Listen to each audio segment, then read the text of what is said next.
उद्या पुन्हा ती तारीख उगवणार आहे ज्या दिवशी शिवसेना पक्ष आणि धनुष्यबाण हे चिन्ह याबाबतची सुनावणी सुप्रीम कोर्टात पार पडणार आहे. माहिती मिळाली की उद्या हे प्रकरण सुनावणीसाठी घेतलं जाणार आहे. 5 तासांचा वेळ सुप्रीम कोर्ट कपिल सिब्बल आणि शिंदेच्या वकिलांना देणार आहे. यावर ठोक सुनावणीच बाकी आहे. पुन्हा पहिल्यापासून रडगाणं किंवा गाऱ्हाणं मांडलं जाणार नाही. जे मुद्दे आहेत ते शेवटापर्यंत आले आणि त्यावरच निर्णय घ्यायचा आहे. 2022, 2023, 2024, 2025 आणि आता 2026 जवळपास 3 वर्षांचा कालावधी उलटला आहे. मात्र शिवसेना हे पक्ष आणि चिन्ह ठाकरेंकडे पुन्हा येईल की नाही या शक्यता धुसर होत गेल्या आहेत. पण जोपर्यंत या विषयाचे एक घाव आणि 2 तुकडे होत नाहीत तोपर्यंत ठाकरे माघार घेणार नाहीत. दरम्यान यामध्ये अनेक शक्यता सुद्धा वर्तवल्या जातात. जसं मी सुरुवातीलाच म्हटलं होतं की सरन्यायाधीश धनंजय चंद्रचूड असताना त्यांनी सांगितलं होतं की प्रतोद म्हणून सुनील प्रभू यांचाच पत्ता लागू होणार.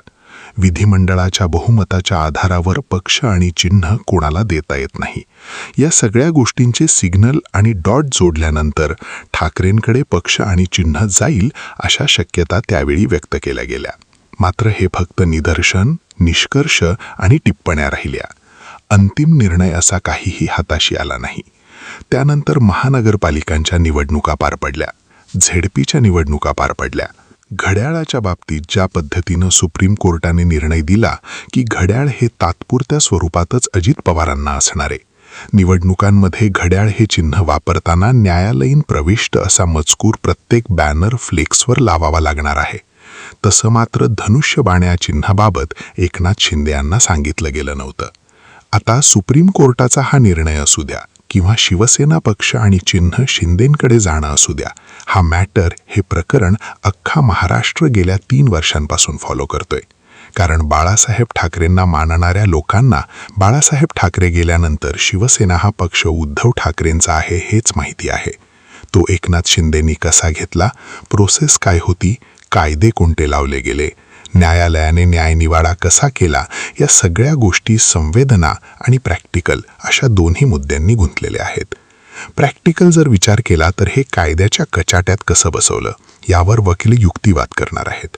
मात्र संवेदनशील किंवा सहानुभूतीच्या मुद्द्याने जर या मुद्द्याकडे पाहायचं असेल तर एखाद्या व्यक्तीने, बापाने, म्हणजे बापाची प्रॉपर्टी ही नंतर मुलाचीच असते, ती तिसरा कोणीही किंवा सावत्र किंवा जे काही वेगळे अंगल्याला लावता येईल किंवा मानलेला मुलगा त्या प्रॉपर्टीवर कब्जा मांडू शकत नाही. या पद्धतीच्या घटना, परंपरा ज्या आहेत किंवा कायद्याने ज्या गोष्टींना मान्यता दिलेली आहे त्या दिसून आल्या. आता एकनाथ शिंदेंनी जसं उद्धव ठाकरे आरोप करतात त्या पद्धतीने बाप चोरला, पक्ष चोरला, चिन्ह चोरलं, गद्दार, 50 खोके असे अनेक जे आहेत त्या गोष्टींनी एकनाथ शिंदेंना आधीच हायजॅक केल्यासारखं झालंय. लोकांना या मुद्द्यांचा विसर पडत आला की सुप्रीम कोर्टात या सुनावण्या येतात आणि लोक पुन्हा बघतात की सुप्रीम कोर्ट हे पक्ष आणि चिन्ह नेमकं कोणाला देणार. जर आत्तापर्यंत उभा केलेला पक्ष आणि चिन्ह असा कोणीतरी एक व्यक्ती येतो, घेऊन जातो आणि त्यामध्ये राज्यपाल, विधानसभा अध्यक्ष किंवा घटना सिस्टम कशा पद्धतीने एक झालेली आहे हे महाराष्ट्र बघत आला आहे. आणि त्यामुळे उद्याचे 5 तास कपिल सिब्बलांसाठीही तितकेच महत्त्वाचे असणार आहेत. कपिल सिब्बलांनी मागच्या वेळी युक्तिवाद करण्यासाठी 45 मिनिटं मागितली होती, मात्र सुप्रीम कोर्टाने ती दिली नव्हती. आता 5 तास कपिल सिब्बलांकडे. 2.5 तासांची विभागणी जरी म्हटली तरी कपिल सिब्बल त्यांची पूर्ण ताकद लावतील. आणि यामध्ये मुद्दा एकच की विधिमंडळातील बहुमताच्या आधारावर पक्ष आणि चिन्ह कोणालाही देता येत नाही किंवा कोणीही पक्षावर दावा करू शकत नाही. ही न्यायाधीश असताना चंद्रचूड यांनी केलेली टिप्पणी. व्हिप म्हणून सुनील प्रभू यांचाच पत्ता लागू होणार, प्रतोद म्हणून नंतर भरत गोगावले यांची नियुक्ती करणं किंवा केलेली नियुक्ती हे बेकायदेशीर आहे, ही चंद्रचूड यांनी केलेली टिप्पणी. हे सगळे डॉट एकामागून एक जोडले जातील आणि त्यावरच कपिल सिब्बल काय आहे नाही तो युक्तिवाद करतील. पण हो, जर हे पक्ष आणि चिन्ह ठाकरेंकडे जात नाही तर लोकांचं मत हे असेल की हे पक्ष आणि चिन्ह मग शिंदेही देऊ नका, पक्ष आणि चिन्ह दोन्हीही गोठवून टाका आणि दोघांनाही आपापल्या परीने लढू द्या. कारण एकाला म्हणजे एकनाथ शिंदेकडे हे पक्ष आणि चिन्ह कायमस्वरूपी जात आहे, तर मग तो ठाकरेंकडेच, ठाकरेंवर अन्याय होतोय. ही सहानुभूती लोकांच्या मनामध्ये आजही कायम आहे. आणि ठाकरेंनी जी 3 वर्षांपासून आपण म्हणतो की भगवान की घर देर है अंधेर नाही, अशा पद्धतीने ते सुप्रीम कोर्टाकडे बघतात. आणि सुप्रीम कोर्टही जर ठाकरेंना न्याय देऊ शकला नाही तर जनमानसांमध्ये मेसेजही हाच पोहोचेल की शेवटी सुप्रीम कोर्टातही ठाकरेंना न्याय मिळाला नाही. म्हणून मी म्हटलं की हा जे काही प्रकरण आहे हे संवेदनशील किंवा सहानुभूतीच्या अँगलनेही बघावं लागणार आहे आणि प्रॅक्टिकल अँगलनेही बघावं लागणार आहे. इकडे वकील असीम सरोदे वारंवार पक्ष आणि चिन्ह आपल्याकडेच येईल असा दावा करताना दिसतायत. ठाकरेंनाही पक्ष आणि चिन्ह आपल्याला मिळेल असा अंदाज आहे. तर इकडे एकनाथ शिंदे 2.5 वर्ष मुख्यमंत्री मंत्रीपद उपभोगून बसलेत. आता ते सत्तेत आहेत आणि याच पक्ष आणि चिन्हाच्या जीवावर ते सत्तेत आहेत. जर पक्ष आणि चिन्ह एकनाथ शिंदेचं नाही तर मग त्यांनी उपभोगलेली ही 2.5-3 वर्षांची सत्ताही वैध धरता येणार नाहीये. त्यामुळे बरेचसे महाराष्ट्रातील राजकारणात गौप्यस्फोट होऊ शकतात.